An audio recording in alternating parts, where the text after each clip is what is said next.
A lot of people first fell in love with Sarah Jessica Parker as Carrie Bradshaw in the Sex and the City series. Of course. Over 20 years later, this mom of three and fashion icon turned designer, she is still on a roll. She works all the time. She's starring in the new independent film Here and Now alongside an all-star cast including Renee Zellweger and Common.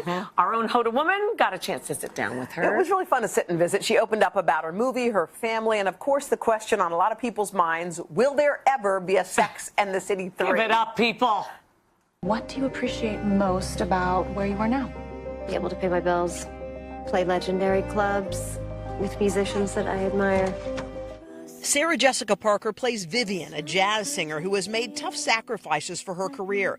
After being told she has a fatal diagnosis, she tries to repair her fractured relationships. It's not just about you, Viv. It hasn't been for a long time. Yeah, I know that. It's not just about you. Okay, stop. Stop. Vivian is such a complicated, but yet you feel like a lot of women could connect to her in a minute. I think for Vivian, I think the hardest part is that it doesn't allow her to look at her life and say, well, at least I've lived the way I've wanted to live. I think what's painful about it is that she recognizes the chunks that she's missed. The film is a passion project for Parker, who also shares a producer title. The challenge of making a movie in 16 days for less than $2 million, though impossible, was one of the highlights of my professional career. Another major highlight, a chance to show off her singing skills. At 14 years old, Parker's first big break came when she starred as Annie on Broadway. I had never sang professionally when I auditioned for Annie. When I auditioned, my stepfather was like, I think in order to protect me from enormous disappointment, he was like, you're not Annie material. He was preparing me for disappointment because I didn't have a big, belty voice. But then I got Annie and I sang and what did your stepdad say when you got it? He was very proud. He was very proud.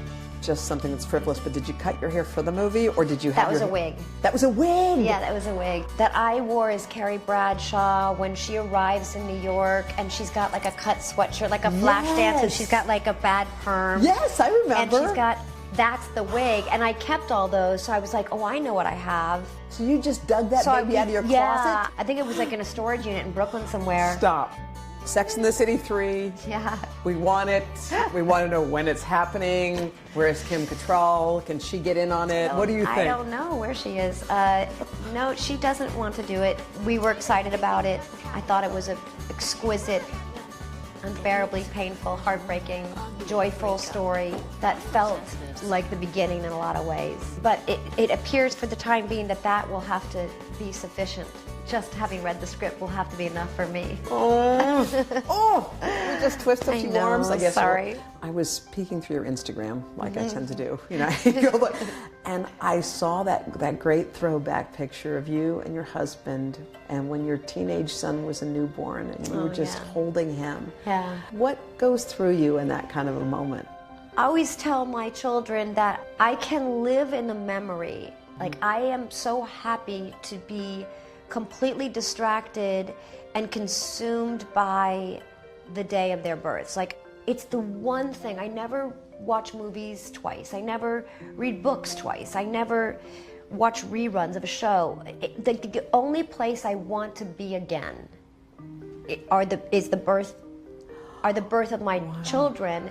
The minute I had him, I was like, I looked over to my husband, I was like, when can we do this again?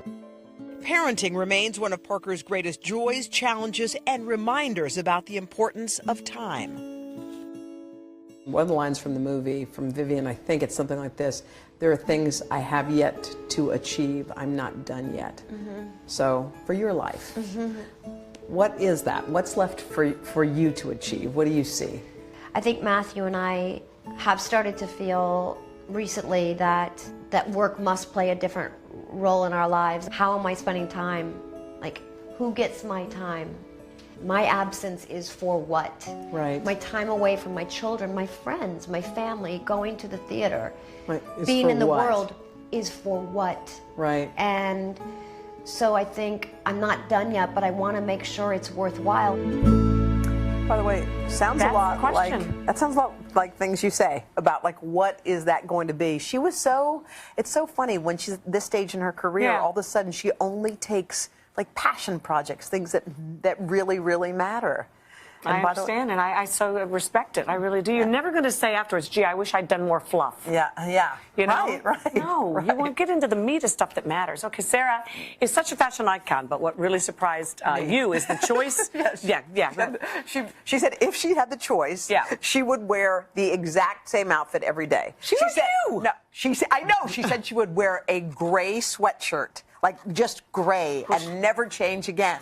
I totally dug her. I mean, I liked her before, but especially after that, you picture her saying, well, let me think about what I'd want to wear every day. She'd like to go easy like that. All right, good for her. All right. All right, so every day go to klgandhoda.com to hear more about her style. All right.